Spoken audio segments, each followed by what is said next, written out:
The morning began like any other. Dad was on the porch, sipping his coffee and enjoying the crisp spring air. My brother, Ethan, was upstairs reliant on his breathing machine after a spinal cord injury had left him paralyzed. We had returned to our childhood home precisely because it could be adapted to his wheelchair needs. The doctors had cautioned us that without immediate medical access during his breathing episodes, Ethan could perish within minutes. We had renovated everything: widened doorways, an accessible bathroom, and most crucially, a gently sloping medical access ramp that allowed ambulances to reach him during emergencies. In the past 4 months, we had faced 3 terrifying episodes where every second counted. Dad looked up from his newspaper, frowning. "That's odd," he muttered. "There's no construction scheduled around here." I joined him at the railing, watching as 3 massive yellow cement trucks lumbered toward our house. They slowed and then stopped, completely blocking our driveway and the medical access path. That's when I saw her, Linda Thompson, the HOA president, in her crisp white pantsuit and perfectly styled blonde hair, marching up our lawn as if she owned it. "Good morning," she chirped with a false cheerfulness that never reached her eyes. "Just wanted to inform you that the HOA is conducting some necessary road work today. We'll need these trucks here for about," she paused, checking her diamond-studded watch, "about 8 hours or so." Dad set down his coffee cup slowly. "Linda, we can't have these trucks here. Ethan has a medical condition. The ambulance needs clear access to our ramp at all times. You know this." Linda's smile tightened. "Rules are rules, Mark. We sent notices last week about this temporary inconvenience." That was a complete lie. We had received nothing. But Dad kept his cool. "My son has a serious medical condition. These trucks need to move now." Linda's eyes narrowed as she tapped on her tablet. "Speaking of rules, your medical ramp was never properly approved by the architectural committee. That's actually why I'm here. We'll need to discuss its immediate removal." I couldn't believe what I was hearing. The ramp that literally keeps my brother alive? The one we submitted paperwork for 3 times? Linda waved her hand dismissively. "Paperwork gets lost, unfortunately. But we have strict appearance guidelines in Willow Creek Estates. This is a luxury community, not a hospital zone." This wasn't the first time we'd clashed with Linda. Last month, she'd cited us for the wheelchair lift on our porch, an unauthorized structure. Before that, it was the wider parking space we'd created for Ethan's accessible van, improper use of driveway area. Each time, we'd submitted the proper paperwork. Each time, it mysteriously disappeared from HOA records. Our neighbors, the Rodriguezes, had warned us when we moved in. Linda targeted the Williams family after their daughter got cancer. Mrs. Rodriguez had whispered. Medical equipment in the house meant commercial activity, according to her. They finally moved after the stress became too much. We'd seen Linda's tactics firsthand at community meetings, always citing rules, always claiming paperwork issues, always targeting the most vulnerable residents, the elderly couple with a ramp, the veteran with PTSD and his service dog, the family with the autistic child who needed special safety fencing. Last week, I discovered a disturbing pattern while reviewing county records. Every home Linda had targeted eventually sold well below market value to shell companies that trace back to board members' relatives. 5 properties in 3 years, all previously owned by residents with disabilities or medical needs.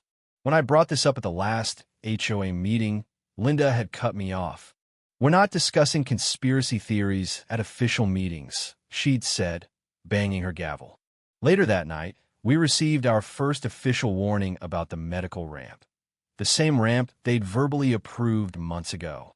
Dad stepped off the porch, making his way toward the first cement truck. The driver looked uncomfortably between him and Linda. "I'm going to ask these drivers to move right now so we can maintain medical access. Then we can discuss your paperwork issues." Linda had connections everywhere. The building inspector was her brother-in-law, the county commissioner played golf with her husband, the local judge was her college roommate. Everyone knew appealing HOA decisions was pointless in our county. I could see Dad trying to reason with the truck driver, who kept glancing nervously at Linda. I pulled out my phone, recording everything. The driver shrugged, pointing to his work orders, orders that specifically showed our address as the designated parking location, not the empty lot 2 doors down where road work was actually planned. This was deliberate. This was targeted. This was Linda sending a message about who really controlled our neighborhood. I watched Dad's expression change from reasonable to desperate as the driver refused to move. "Please," I heard Dad say. "My son could die if an ambulance can't get through." The driver looked genuinely conflicted, but another glance at Linda, who was now making a slashing motion across her throat, seemed to settle the matter. Dad turned back toward Linda, his face flushed with a mixture of anger and fear I'd never seen before. "You're doing this on purpose," he said, his voice shaking. "This isn't about rules. This is about forcing us out." That's when Linda did something that would change everything.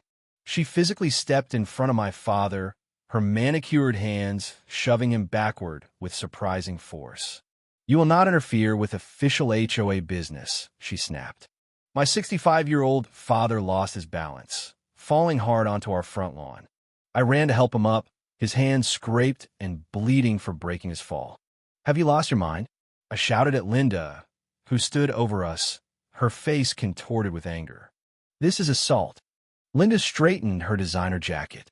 It was self-defense. He was threatening me and interfering with approved HOA operations. She nodded to a man taking photos from across the street.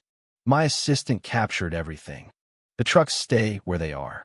Your unauthorized ramp will be addressed by the board next week. Until then, consider this a temporary inconvenience." From inside the house, I heard the beeping of Ethan's monitor. His oxygen levels were dropping. A morning episode was starting. My heart raced with panic.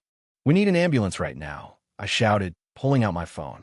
But Linda just smiled that cold, calculating smile. "They'll have trouble getting through, won't they? Maybe next time you'll follow proper HOA protocols." She turned to walk away as if she hadn't just potentially endangered someone's life.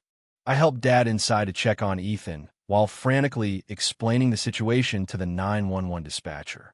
They promised to send smaller emergency vehicles that could navigate around the trucks, but estimated at least 30 additional minutes before they could reach us.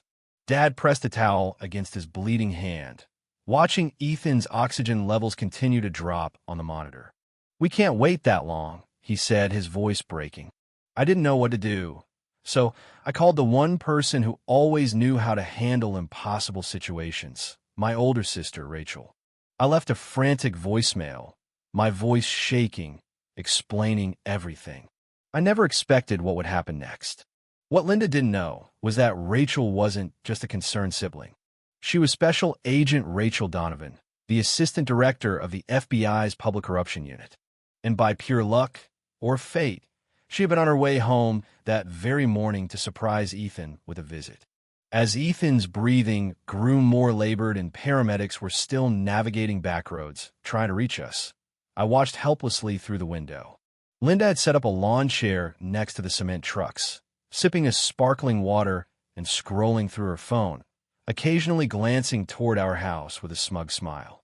Exactly 20 minutes later, a black SUV with government plates came screeching to a halt behind the cement trucks. The door flew open. Rachel stepped out, still in her dark blue FBI windbreaker from that morning's raid, her badge hanging from her neck like a sword. She didn't hesitate. "Federal agent, move these trucks immediately," she commanded, her voice crisp and thunderous. The cement truck drivers looked like deer in headlights. They scrambled to start their engines. Linda rushed over, her face red with outrage. "You can't do this. Who do you think you are?" Rachel didn't even glance at her as she flashed her credentials. "Rachel Donovan, Assistant Director, FBI. And you're currently obstructing emergency medical access, a federal crime under several statutes." And she added, holding up her phone, "I'm calling in backup to document what appears to be reckless endangerment and possible civil rights violations against a disabled individual." Linda's face drained of color. "This is a private HOA matter. You're harassing me." Rachel finally turned to her. "Push my father again, and you'll learn what harassment actually means. Right now, I'm trying to save my brother's life. But trust me, we'll finish this conversation at your arraignment." With that, the trucks pulled away just as the emergency responders arrived. Ethan's oxygen levels had fallen dangerously low, but the paramedics stabilized him just in time. Rachel didn't let Linda out of her sight. While I rode with Ethan to the hospital, she stayed behind, already making phone calls that would unravel an entire web of corruption. What none of us knew at that moment was that Rachel's team had already been investigating a string of corrupt HOA operations across the state. Linda had just become their perfect test case. The next morning, I sat in the kitchen, still dazed. Ethan was stable, but still at the hospital. Mom stayed with him, while Dad quietly filled out a police report about Linda's assault. Rachel sat across from me, her laptop open, her voice calm but razor sharp. "This isn't just about Linda," she said. "Her HOA's been on our radar for a while. We've had complaints about discriminatory enforcement, financial irregularities, and harassment targeting disabled residents. Her company manages 7 HOAs with similar patterns. We've been collecting evidence, but yesterday gave us exactly what we needed: a direct threat to life and physical violence. That crossed federal lines." As if on cue, Rachel's phone buzzed. She scanned the message and turned the screen to me. Search warrants just got executed at Linda's home, her office, and the HOA management company. Photos showed federal agents removing boxes of documents, hard drives, and files. I was still processing all of it when the doorbell rang. It was our neighbor, Mrs. Amanda Torres, elderly, in a motorized wheelchair, eyes misty with emotion. "I saw what happened yesterday," she said. "Linda did the same thing to me last year. Blocked my ramp with landscapers for 3 days. I missed my dialysis appointment. I wanted to speak up, but..." "She threatened you," Rachel said gently. Amanda nodded. "She said she put a lien on my house. Said no one would believe me." Rachel handed her a business card. "We'll believe you, and we need your statement." From there, everything changed. One by one, neighbors came forward. All day, they arrived, people we'd lived near for years, most of them too afraid to speak up until now. Each had their own Linda horror story. The Peterson family, whose son with cerebral palsy had been denied permission for a backyard therapy pool. Mr. Davis, a military veteran who lost his leg in Afghanistan, fined repeatedly for allowing his service dog on common property. Mrs. Jenkins, who was threatened with eviction after installing a stairlift. Each story was more chilling than the last. Rachel and her team worked nonstop, setting up a makeshift command center in our living room. As dusk fell, news vans began lining the street, picking up word of an unfolding federal investigation. Then my phone rang. It was the hospital. Mom was panicked. "There's a woman here trying to get into Ethan's room. She says she's with the HOA and needs to inspect for compliance." Rachel was already grabbing her coat. "Hospital security has her detained. We'll handle this." Linda had crossed into desperation. And now, she was dangerous. The following morning, the first arrest came. Not just Linda, but the entire HOA board. 3 city officials. Even a county judge, one who had consistently ruled in the HOA's favor in suspicious property disputes. News helicopters circled as agents wheeled out boxes from Linda's colonial-style home, the same one where she had held monthly HOA meetings to decide which troublesome families to evict next. When Rachel returned from the hospital, she looked tired but satisfied. "You need to see this," she said, spreading documents across the table. Evidence of over $2 million embezzled from HOA funds. Contracts awarded to shell companies owned by relatives of board members. Even more horrifying, a literal spreadsheet titled Transition Strategy, listing disabled homeowners with notes like start citation process, build violations, and ramp up legal pressure until sale. When Linda was led from her home in handcuffs, cameras flashed. She blinked in shock as she saw nearly 100 of us, neighbors she had bullied for years, standing together on the sidewalks, silent and unyielding. The owner of the cement truck company later came forward, revealing Linda had bribed him personally, asking to park the trucks in front of a difficult homeowner's place for just a few hours to send message. That afternoon, Ethan came home from the hospital to a neighborhood transformed. People who once kept their heads down were now outside on their lawns, talking, listening, sharing. "I didn't mean to start all this," Ethan whispered as we helped him through the front door. "You didn't," Rachel said. "Linda and her cronies did. You were just the one they pushed too far." Dad, his hands still wrapped in gauze, gave his only public statement to reporters. "I just wanted my son to be able to breathe. That's all." That sentence became the headline on nearly every national news outlet. The emergency meeting that Rachel helped organize later that week saw a unanimous vote to dissolve the old HOA. A new neighborhood association was formed, one built on transparency, accessibility, and inclusion.